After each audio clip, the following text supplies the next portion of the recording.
So there's something else I never ever leave home without, and that is bubbles. And this is a photograph. That's actually me on the New York City subway. When I moved to New York City, it really drove me nuts being on the subway because it's the energy on the subway. It's like it almost feels like somebody's just died. You know? And there's this energy of total stress, and people are really bummed out. Nobody talks to anybody. Nobody looks at anybody. And in fact, has anyone here ever been to New York City? Raise your hand if you've ever been to New York City. Fantastic, some of you have. Keep your hands up for a minute. Raise your hand if maybe you haven't been to New York, but you've ever been on a bus. You've been on a public bus. You've been on an airplane, maybe a train. Fantastic, hands down. So, you know what it's like on public transportation, especially if you're with a bunch of strangers, nobody really talks to anybody, and it really started to bother me. So I started carrying bubbles with me, and I would just smile at the people sitting next to me. And then I would do this. And some of the people would look at me like some of you are looking at me. Wow, that woman's crazy. And then a lot of the people wouldn't even react because it's New York City, you know, so people don't really react. But I would keep blowing bubbles on the subway. And then I started sharing bottles of bubbles with strangers on the subway.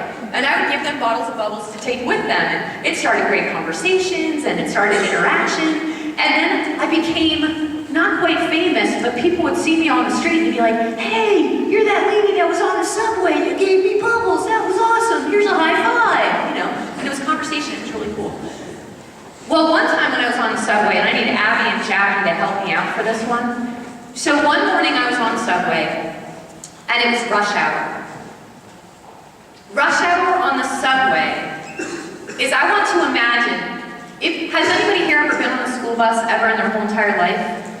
Almost everyone, right? So I want you to imagine you're on your school bus, but you've got about 150 people crammed in your school bus, okay? Can everybody picture that? About 100, maybe 200. Let's pack 200 people on the school bus. And so I was on the subway, these two really big guys got on the subway. They were about 6'5", each of them, weighing in at about 280. And the subway was already really, really crowded. And by accident, as they were getting into the subway, now it's really crowded because there's not a whole lot of space, they were squishing into the subway, and one of them accidentally bumped into the other one. And then that guy shoved the other guy. And then that guy shoved the other guy back. And then they were screaming at each other. And then the punches started to fly back and forth. Now, I don't know if any of you have ever seen a fight, but there's kind of two things that happen. And yeah, it was really bad. It was bad. And they were not smiling at each other. I mean, these guys were out for blood at this point. So on the subway, which is packed with 200 people, imagine that bus, you know, it's really crowded. So several of the people on the bus, that's you guys here, they started whispering to each other. So I would hear some, should we do something? Do you think we should do something? Do we do something? I don't want to get involved. It could be dangerous. And then these people started whispering to each other, should we do something? Maybe we should do something. We should stop the fight. And then these people over here were really insane. These were the crazy people on the subway. These were the people who were saying, fight, fight, fight. And that's nuts, you know, in a small space. And no one was doing anything to stop it. And I remembered I had bubbles. So I did something that was really kind of crazy and could have gone completely the other way. I'm really lucky to be standing here in front of you today. So I smiled and I took a step closer to these guys. And then I did this.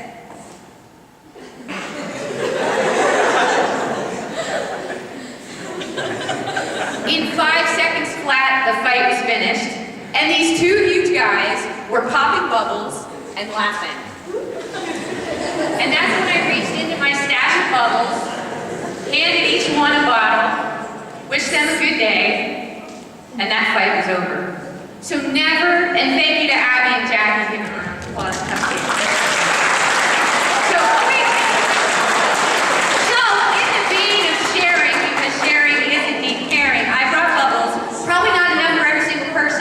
But I'm packing. That's the only thing I packed, bubbles.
the only kind of fighting he enjoys, the bubble battle. So he advertised it on Facebook, inviting people from Toronto, and then he posted it. It kind of leaked out, and people all around the world posted their own bubble battles. I attended the one in New York City, that's me in the middle, and we were in Times Square. There were about 2,000 of us, and at a prescribed time, on the count of three, 1, 2, 3, we had a bubble battle. Just started blowing bubbles like crazy.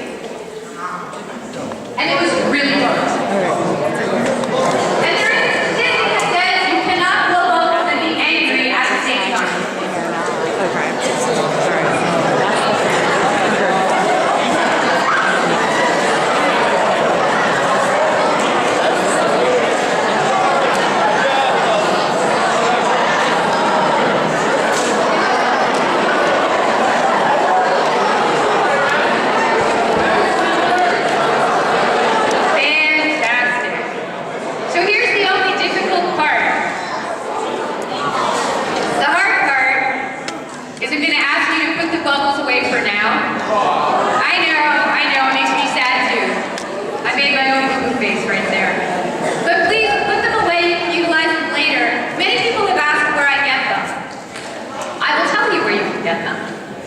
It's actually the only thing I go to this place for. You can actually get these at Walmart in the wedding/party aisle. So you can get 100 of them for about 15 bucks. So if you get a group of friends together, everybody pulls in a couple of bucks, and you can have small bottles. I really do carry these everywhere, I'm not kidding. I always have some in my pockets and some in my bag that I'm carrying. When I travel, it's so fantastic. I was on an airplane sitting next to a 3-year-old who was terrified to fly.